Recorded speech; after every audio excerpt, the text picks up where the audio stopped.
Girl, I'm literally coming off from you like freshly showered. Everything is tight and fresh and clean. We got 30 minutes and some spare change before I gotta go to work. So we're doing this, okay? Well, yes. Hi, I'm Mahal Kuya. I'm your podcast host of this series called The Writer's Diary, where we discuss everything writing related in Melbourne. And girl, today went on the docket. We're gonna make this quick, okay? We don't have a lot of time. Um, we're talking about taste. Okay, who has taste? Who has taste in good music, good books, specifically literature, and how that kind of relates to the internet and I guess book talk. Because girl, who decides what book is good? Like, is the New York Times bestseller a good book? Like, well, sorta, kinda, sorta, kinda, but is the book talk dark romantasy good? Like, is this my good? Like, no. Well, no. Um, this is so unrelated, but I remember like reading one time because I do read spicy. Like don't forget that I love a good rom-com. And I was reading, and there was a scene, and they were using conditioner to make things easier down there, and I'm like, that's like a microbiome hazard.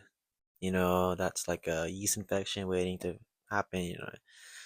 You can tell when some authors haven't, they don't have experience in that sort of thing. So I think it's important that like this whole like culture and discussion around like taste and curation is kind of working my way around my circles, especially in Substack where I reside, because you know one thing that everyone's kind of bringing up, or a point that's being brought up, is maybe we don't dictate who has good taste. Sometimes you want to read slop or bad books because it's an easy read. It's gives you a quick dopamine hit. I'm gonna hold your hand when I say this. Like, I'm not gonna fault you for that. Like, I love a bad book sometimes. Sorry. And like, who decides what's a bad book? If it sells bad, if it's not on the highest ranking of the New York Times bestseller, then is it a bad book? If it's, on the Amazon top 100 something list of books, like, is it a good book then? If you like it, does that mean it's a good book? But then a lot of book talk reviewer says it is bad, and like, oh, I guess I hate it. It's a bad book. I guess I don't have taste.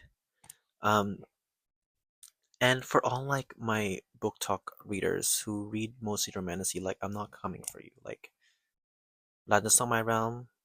Sometimes maybe I will, maybe I will delve into romantasy and J Maas and maybe Colin Hoover. You know, maybe we will read Colin Hoover sometimes, but that's not my vibe. And it's good that people are reading. Like, like, don't get it twisted. Don't fucking circle shit around. Like, reading is good, but I think the general consensus is that, like, maybe we should move on to like more harder things and challenging texts and mediums. That's not just romance, you know.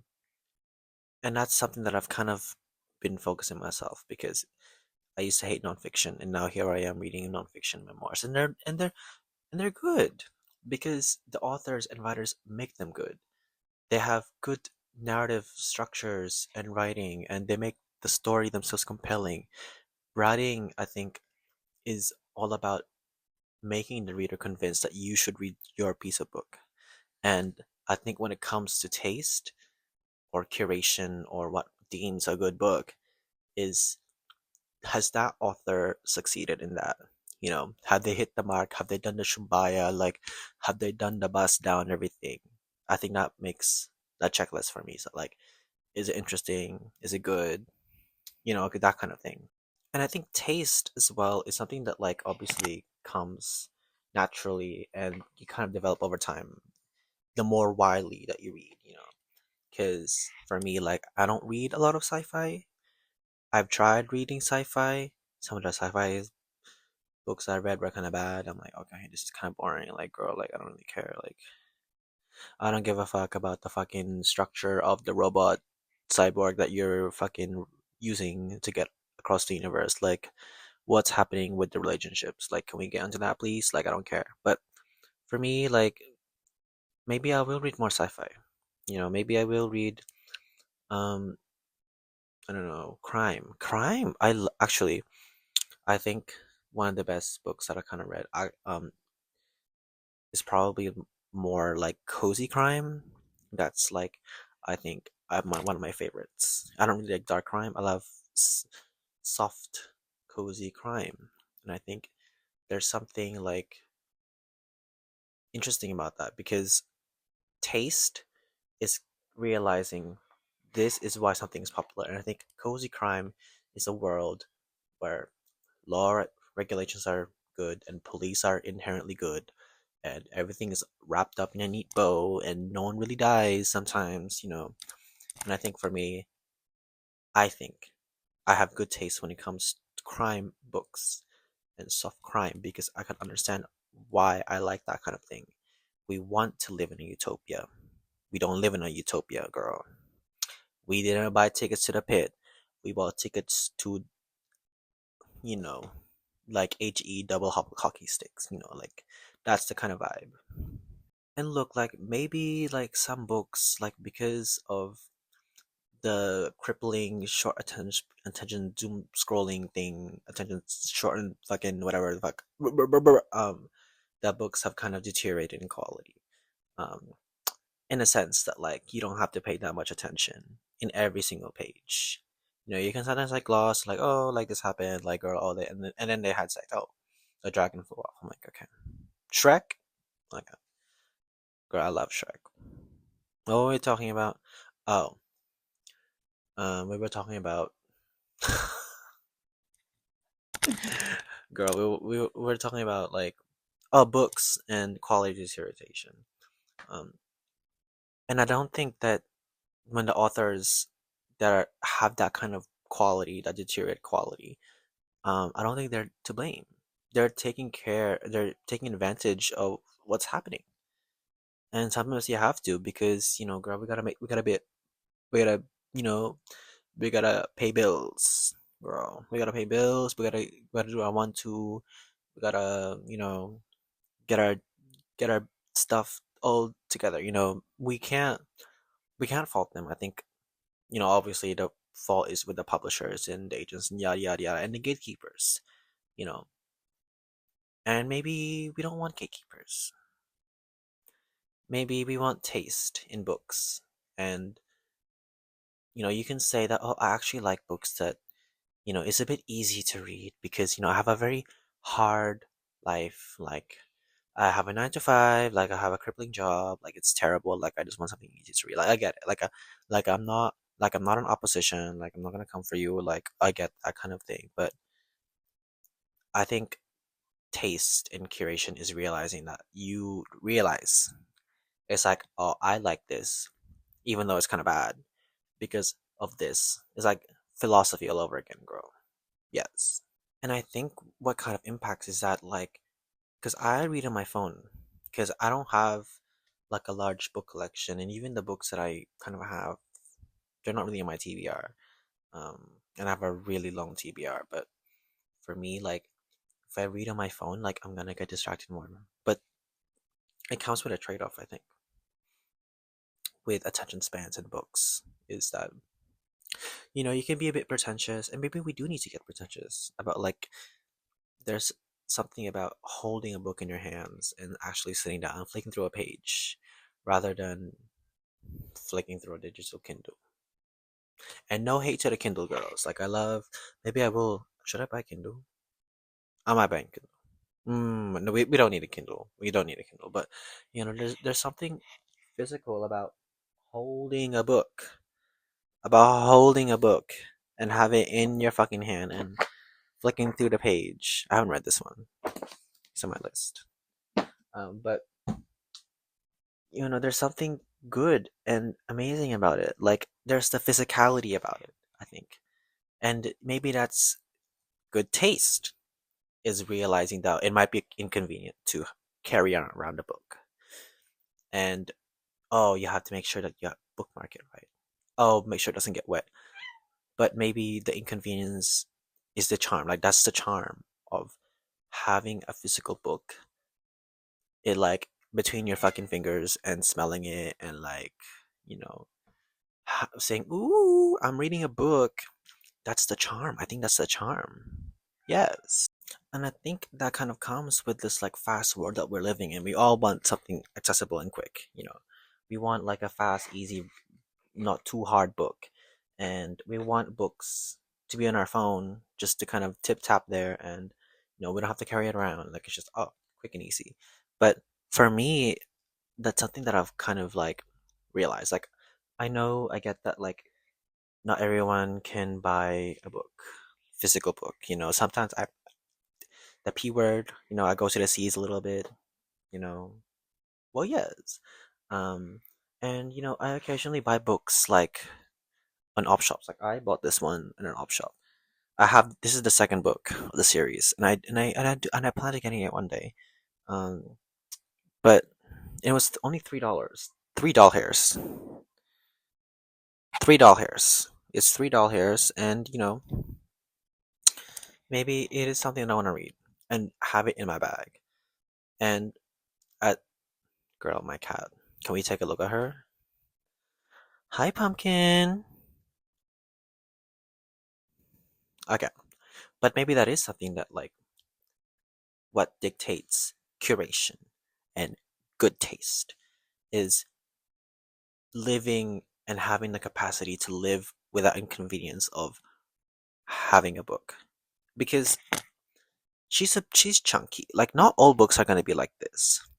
Like regardless if it's like a novella or like a short fiction book, like it's gonna vary in size. But this is the size of my head, right? And I have to sometimes like my bag doesn't fit a lot of things. Like it's big, and I have to decide: do I want to bring a book, or do I want to have time, or do I want to like um? Because this is like the size of my lunchbox. Like, do I want to either have my lunch in my bag or have a book? Like I have a physical book. So, and I think that's what the challenges are. I don't know. Maybe I'm overthinking this. I'm like that one girl that's too woke. Well, yes, but that's my thought process. It is so much easier to have a book in your phone, and I realize that.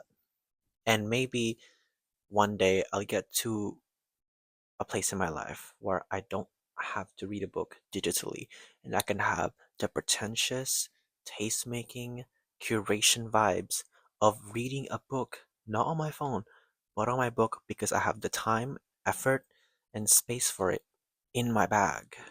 And you can very well argue for like novellas. Like I think that's a very niche kind of genre.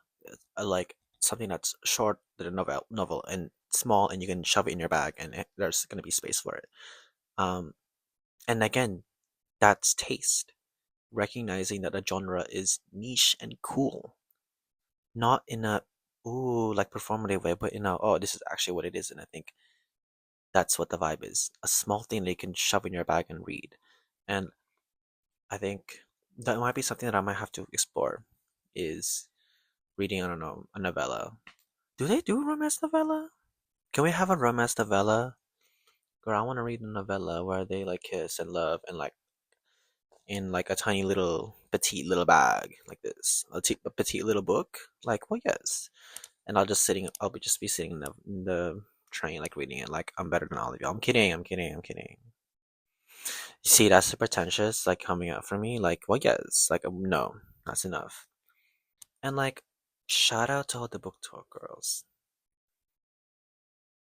Shout out to all the book y'all. Like, I'm gonna hold your hand, and I'm gonna hold everyone's hand when I say this. Like, smut has been and erotica has been around for a long, long time, and I think it's very weird. Yeah, like it's weirdo behavior to hate on like erotica, because women have been reading erotica for a long, long, long time now. Like, why are you getting all clutching your pearls all about it? You're a weirdo. You're a weirdo. You're weird. I think like I love erotica. And I think especially comics, oof, I think I think everyone has read Mouse. Like I think that's one of the best comics and graphic novels that I've ever read. Um, and I need to read more graphic novels. I think that's an probably one of the most underrated things ever is the visual concept and the visual images. Like they can convey so much. Like I need to get on that. Um, girl, me looking at the time like, oh, we have like 5 minutes since for a change. Um, hang on, girl. Oh, TBR list. What's on my to be read is Wordle, obviously. Um, but I've been reading a lot of fashion journal like pieces on Substack. Um, I don't know who it's by, I can't remember, but there's this one piece that I read where like fashion is kind of cycling, but like it goes from like a piece of clothing comes back, it says introduce, and it's oversaturated and everyone hates it. And then some people like slowly bring it back in an ironic lens, and then it goes over and over and over again. I think that's very interesting, especially someone who's like, I want to say I'm fashionable, but like I'm into clothes and fashion. Like I was literally looking at like a Coach bag, like a 1200 Empire Brooklyn Coach bag with the brown leather. They look so good. Sorry, they did their big one. Like, well, yes, but I won't be surprised if they bring back the 2018 camo pants. Like, I'll be into it a little bit, you know. But, anyways, this has been another episode of The Writer's Diary. Thank you so much for listening and tuning in. All my links will be down in the descriptions. Check out my blogs, my social media, my TikTok, my Substack, my Instagram, and the hole in the wall. I don't know, girl. Thank you so much. I'll see you in the next one. Goodbye.